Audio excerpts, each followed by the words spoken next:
Halo semuanya, selamat datang kembali di channel ini. Jumpa lagi dengan saya Vicky Impong. Bagaimana kabar kalian semuanya? Aku berharap teman-teman semua selalu dalam keadaan yang sehat. Kalian mendengar bahwa ada tragedi yang terjadi di Papua di mana 4 orang guru tewas dibantai oleh OPM, teman-teman, dan 7 orang lainnya terluka. Itu OPM mengklaim kalau mereka bertanggung jawab atas tindakan kekerasan yang sangat-sangat keji tersebut, teman-teman. Tapi ada juga informasi ini A1 dari seorang perwira, dari seorang tentara nasional Indonesia yang membuka hal ini, yang dimana semua ini terjadi gara-gara pemecah belah bangsa, para pendemo yang hari ini menggiring opini tentang undang-undang TNI. Akhirnya itu ditelan mentah-mentah oleh OPM dan sehingga mereka berlaku brutal hari ini. Seperti apa, kenapa mereka juga harus bertanggung jawab atas terjadi hal ini? Kita saksikan penjelasan dari Bapak TNI kita, teman-teman. Let's go. Semuanya, halo para warga desa yang bijak. Jadi pertama-tama saya mengucapkan turut berbelasungkawa atas meninggalnya 4 tenaga pengajar dan 7 korban lainnya atas kekerasan yang dilakukan oleh KKB atau OPM. Dan yang menggiring opini dui fungsi TNI selama ini adalah orang-orang yang bertanggung jawab atas meninggalnya 4 tenaga pengajar yang berasal dari NTT ini. Kenapa? Gara-gara kalian semua, 4 orang yang tak berdosa ini gugur. Narasi yang kalian giring itu ditelan mentah-mentah oleh OPM di luar sana. Mereka salah tanggap tentang RUU TNI yang kalian demo ini dan beranggapan bahwa semua guru serta tenaga kesehatan yang bertugas di daerah Papua adalah anggota TNI Polri.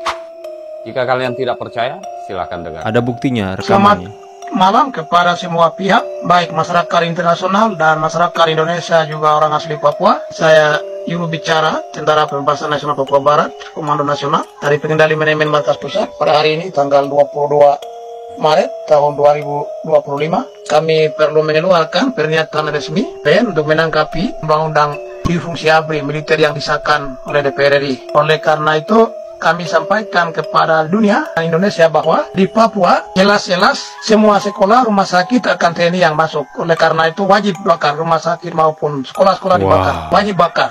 Dengar baik, wajib bakar dan wajib bunuh orang Indonesia karena itu semua anggota TNI Polri. Jadi bagaimana menurut kalian? Ngeri, teman-teman. Sudah puaskah kalian? Tanggung jawab.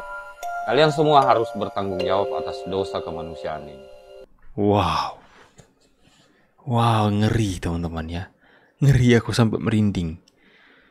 Narasi yang mereka giring selama ini soal undang-undang TNI itu ditelan mentah-mentah oleh OPM, teman-teman. Dan dalam benak mereka, tenaga pengajar, tenaga kesehatan, tenaga medis yang bertugas di Papua adalah TNI Polri, yang semuanya harus wajib dibakar, wajib dibunuh. Itu pernyataan langsung oleh juru bicara dari OPM, teman-teman. Ngerikan, teman-teman ya. Penggiringan opini, mereka terus-menerus bersuara mendemo soal RUU TNI yang jauh melenceng dari isinya, teman-teman. Yang bertujuan untuk menggiring opini masyarakat, tapi opini itu nyantol di otak para teroris ini, teman-teman. Nyantol di otak para OPM dan mereka melakukan aksinya menganggap bahwa tenaga pengajar di sana adalah semuanya TNI dan wajib dibunuh. Saran saja buat teman-teman semua yang mempunyai keluarga yang bertugas di sana, tolong cepat balik dulu karena keadaan tidak kondusif hari ini. Ya, itu ngeri ya teman-teman. Makanya kenapa Bapak TNI mengatakan bahwa kalian yang demo-demo menggiring opini hari ini tentang RUU TNI, kalian juga harus bertanggung jawab atas masalah besar tentang kemanusiaan ini. Kalian sadar nggak itu penggiringan opini lewat narasi-narasi kalian soal RUU TNI itu berhasil membuat OPM itu mengambil keputusan untuk wajib menghabisi setiap tenaga-tenaga medis, tenaga pengajar yang ada di sana. Kalian betapa menderitanya masyarakat yang ada di sana kalau hal ini benar-benar dilakukan. Ngerikan, teman-teman. Ya, mahasiswa ini nggak tahu bahwa apa yang mereka lakukan itu berakibat fatal untuk mereka yang ada di Papua. Pak Prabowo, tolong Pak, ini gimana ini Pak? Ya, kasihan orang-orang yang bekerja di sana sudah melakukan bakti mereka, tapi tolong Pak, Ya, wow. Ini ngeri teman-teman ya. Ngeri sekali. Gak ada lagi orang yang paling bahlul, paling bodoh dari kelompok yang model begini nih. Masih ngurusin ijazah palsunya Pak Jokowi. Bagus mereka yang dikirim ke Papua itu, Pak. Pak Jokowi udah jadi wali kota, ijazahnya pasti udah dicek. Dia jadi gubernur, udah dicek lagi. Jadi capres kemarin, udah dicek lagi. Ini masih ribut ijazah palsu. Apa susahnya menghadirkan ijazah asli Anda ke persidangan supaya kami tidak tersiksa? Mungkin di media sering dipertanyakan. Padahal mereka tersiksa dengan kebodohan mereka sendiri ya tuh. Kami tidak tersiksa, bodoh sendiri. Ngapain Anda jadi tersiksa ke usul masalah ijazah? Kan adalah nomor rambut udah putih tapi nomor registrasi ini.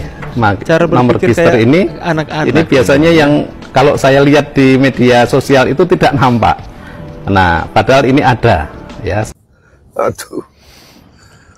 Udah ente ini paling bodoh, paling dungu. Orang lain bicara tentang pembahasan ekonomi, ya, keuangan negara, keamanan, premanisme, ya, lingkungan hidup. Ini bicaranya ijazah palsu lagi. Bodoh kau. Kalian ini kelompok memang paling blow on yang pernah ada nih. Ya yang benar aja. Sudah dinyatakan oleh UGM-nya sendiri, dekannya sendiri, ijazahnya sudah diperlihatkan. Terus tolong berapa susahnya tunjukkan ijazah palsunya di persidangan. Hadirkan ijazah asli Anda ke persidangan supaya kami tidak tersiksa. Iya, tunjukkan kan ijazah palsunya, tunjukkan seperti kata Pak Jokowi. Itu adalah fitnah murahan. Fitnah murahan, teman-teman. Makanya Pak Jokowi bilang, yang mendalilkan dia juga yang harus membuktikan. Masa kalian mau bikin Pak Jokowi tambah-tambah urusan dengan kepentingan kalian yang para kecoa-kecoa ini nggak berguna juga teman-teman buat negara ya. Ngapain urusin kalian ya? Kalian yang mendalilkan, kalian yang harus membuktikan. Ngapain kalian suruh Pak Jokowi capek-capek mengurusi kalian? Apa kalian? Semakin kesini kok semakin goblok mahasiswa itu. Undang-undang TNI yang tidak merugikan masyarakat malah di demo habis-habisan. Tapi undang-undang perampasan aset bagi koruptor diem aja. Ini kan semakin goblok, semakin keterbelakangan. Yang pinter makin bodoh, yang bodoh malah kebablasan, ikut-ikutan. TNI, undang-undang TNI nggak mungkin menyengsarakan rakyat. Nggak mungkin itu. Yang jelas-jelas menyengsarakan rakyat itu para koruptor. Betul ya. Kenapa undang-undang perampasan aset bagi koruptor mahasiswa tidak pernah bersuara?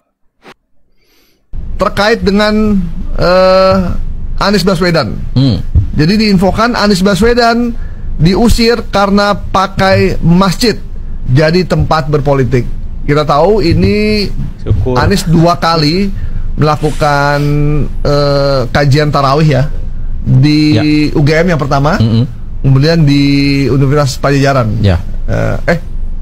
Yang kedua ITB di ITB Bandung ya, di ITB Bandung, dan itu dihadiri oleh ribuan orang. Kemudian isi ceramahnya ini yang dianggap menyentil istana, menyentil Jokowi, menteri-menteri yang ada sekarang. Sampai akhirnya ada Menteri Kehutanan Raja Juli Antoni men-tweet di Twitternya bahwa masjid bukan tempat untuk menyindir, tapi tempat untuk ibadah. Dan Anies mengulangi lagi di ITB. Jadi nggak kapok juga tuh. Mengkritik IKN dan kebijakan yang lain. Dan akhirnya infonya keluarlah, beredar informasi bahwa Anies diusir karena menjadikan masjid sebagai Ya, seharusnya masjid menjadikan tempat untuk menyejukkan, teman-teman. Bukan dipakai untuk politik praktis. Namanya Anies selalu bikin sensasi seperti ini dalam hal-hal agama. Selalu bawa-bawa agama dan perpolitikan. Mau menciptakan polarisasi kembalikah Anda di tahun 2025? Tapi mau heran Anies itu gitu loh ya. Oke teman-teman ya, jadi demikian dulu berita yang kita sampaikan kepada kalian hari ini. Yang dimana itu benar-benar ngeri teman-teman ya, dampak dari mereka yang membawa narasi sehingga opini-opini yang beredar di tengah-tengah masyarakat itu mereka coba mau giring sesuai dengan apa yang mereka inginkan, tapi nyatanya itu memang berhasil ditelan mentah-mentah oleh OPM dan itu terjadi seperti itu teman-teman. Makanya mengapa salah satu prajurit TNI bersuara seperti itu karena ya geram ya dengan tindakan-tindakan mereka yang menyebabkan masalah kemanusiaan yang begitu serius di tanah Papua. Karena itulah para pemecah belah bangsa ini menggunakan para pendemo-pendemo ini sebagai mesin perang mereka, sehingga agar supaya menggiring opini masyarakat itu ternyata berhasil ditelan bulat-bulat oleh mereka. Itu bahaya sekali teman-teman ya. Makanya kenapa ini sangat berbahaya dan harus segera untuk ditindak, karena ini yang bisa saja terjadi, timbulnya perlawanan untuk dengan hal-hal masalah kemanusiaan yang seperti ini yang sangat brutal teman-teman ya. Saya pikir ini harus cepat diselesaikan, karena kalau tidak kalian bisa melihat kejadian-kejadian yang terjadi akhir-akhir ini. Silahkan tulis pendapat kalian di kolom komentar. Saya pamit dulu, see you on the next video and God bless you guys, bye.